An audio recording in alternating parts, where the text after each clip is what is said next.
What's good, everybody? It's your boy Jerry. Welcome back to the YouTube channel. Today, we're just gonna hop right into this. We're going over the Ankh and the Eye of Horus. I'm just gonna go over what it means to me, and I'll go over, just brief history and just explanation on behind what they are and what they mean.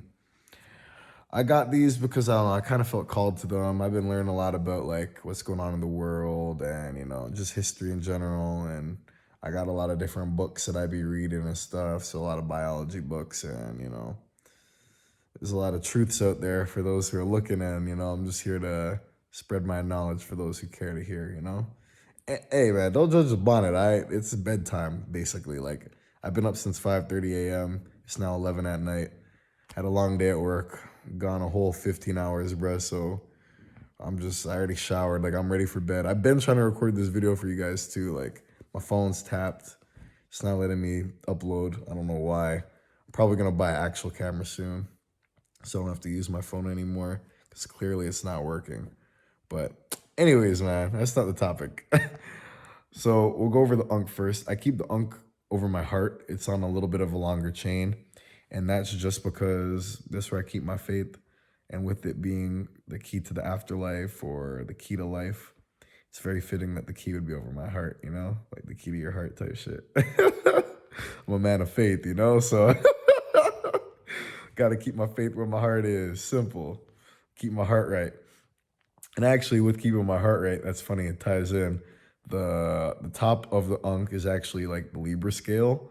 And obviously, Libra scale, your heart being as light as a feather, to be able to get to the afterlife and, actually granted immortality, actually, that's what it leads to.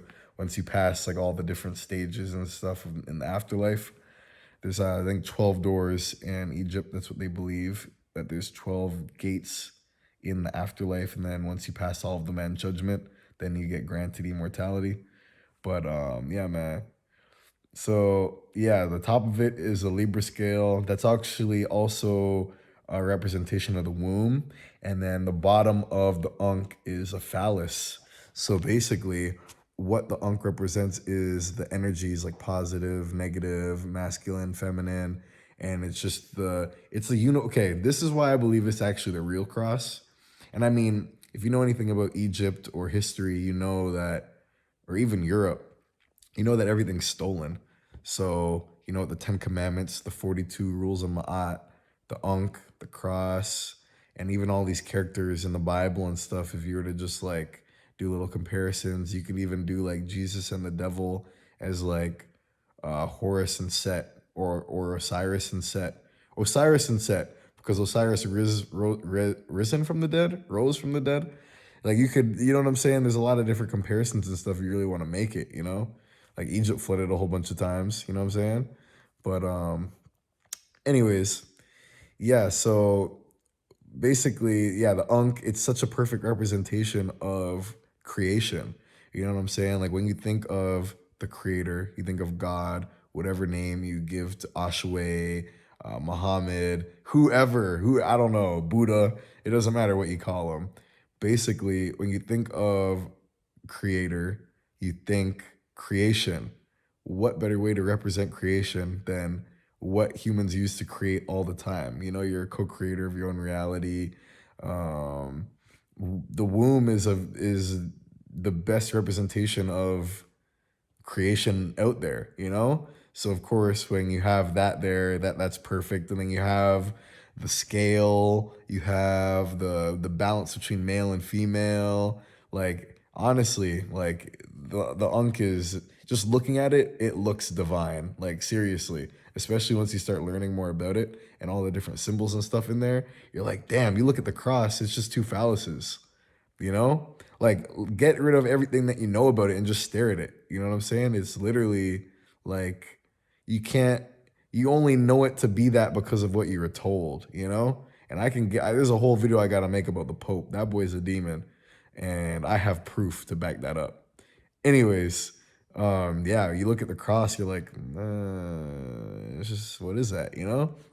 Look at the Ankh, you're like, okay, male, female, scale, balance, creation, life. key to life, key to the afterlife. You're like, yo, it just makes sense, right?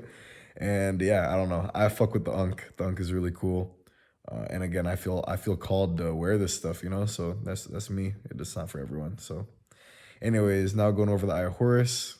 I keep that a little bit higher up. I see the Eye of Horus is the pineal gland, third eye. And I look at a lot of stuff from ancient Egypt, and it actually reminds me of body parts. Like, okay, obviously the pineal gland, the eye, right? And there's actually, I don't know if it's Isis, or there's like an image of one of them in it, and it looks like a large intestine, you know. And even with like certain stories, like even with Osiris and Set, like that's just different emotions in your brain. That's just different energies that you feel. Like literally Set killed Osiris because of greed, jealousy, envy, you know what I'm saying? And growing up Christian and stuff, like those certain things are looked at as more of like an evil energy anyways. So you really see the connection, and you can put that hand in hand with your life, you know? When you're operating in jealousy, greed, and envy, you're gonna do some evil stuff. But when you're operating at a prosperous, positive, whatever, that's when all that good energy comes on you. You know what I'm saying? So sorry, my nose is mad itchy. I don't know why. But anyways, yeah. So the Eye of Horus brings protection and prosperity, and I see it as a way of like protection from like hexes, spells. If people are wishing things on you, that's another version of like hexes and spells and stuff. Like if I'm like, yo, I really hate Jerry, I want to wish blah blah blah blah blah on him, with wearing the Eye of Horus and the Ankh too. Obviously, it's like doubled up. Basically, it's like a return to sender. So who's ever sending you that type of energy, whoever's trying to attack you, whatever the case may be, with the eye, it shows that your pineal gland's active, shows that okay, you got that divine protection, and it's the moon eye, it's the protection. So it just gets sent back to the person who's trying to send all that to you. And also with the Eye of Horus, it has a lot of different meanings in the actual eye. I'll actually put that up on the screen now. Within the eye, there's a lot of different symbols and meanings, and I think it's made like slightly off of being perfect, kind of also representing that no matter like when you're in this dimension, when you're in on Earth, like there's no perfect. No matter how perfect you try to be, you will never be 100%, but that's just a part of the experience type thing. So yeah, I feel very called to these things. Again, I don't see them as negative or demonic or evil. I think that there's a lot of truths out there, but not everyone's ready for certain things, and I came here ready, so I'm not scared of learning some information. Knowledge is power. At least that's what they say, right? Anyways, so yeah, if just a quick summary, I'll go over the story of the Eye of Horus, just in case you didn't know any of these people I'm talking about.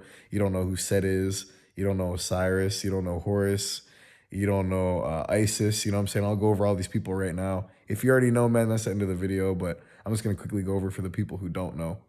So basically, there was Set and Osiris. And Set is the god of war, god of chaos. He's more so of like the god of like no fertility.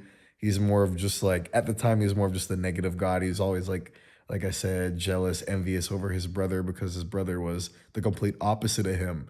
His brother was prosperity, like fertility, agriculture, and he was just like a really loved god in Egypt. He was like a green guy with like a big beard. That's how they had him represented.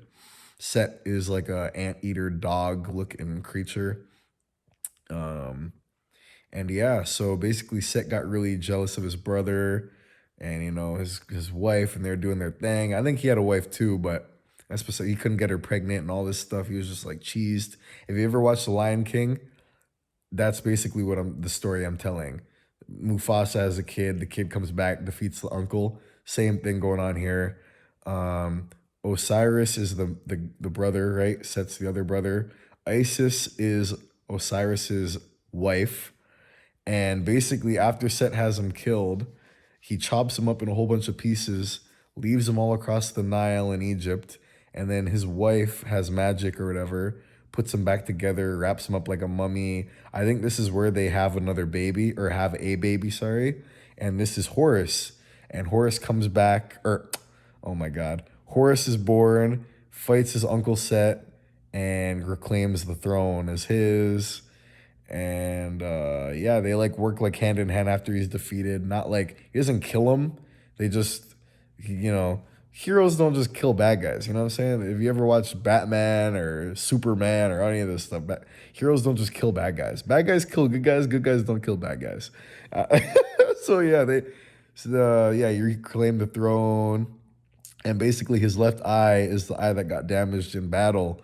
So I think Ra, the creator, granted him the left eye for protection and stuff because of his noble deed. I almost said novel. What the frig? His noble deed. So yeah, that's just a little backstory for you guys who don't know.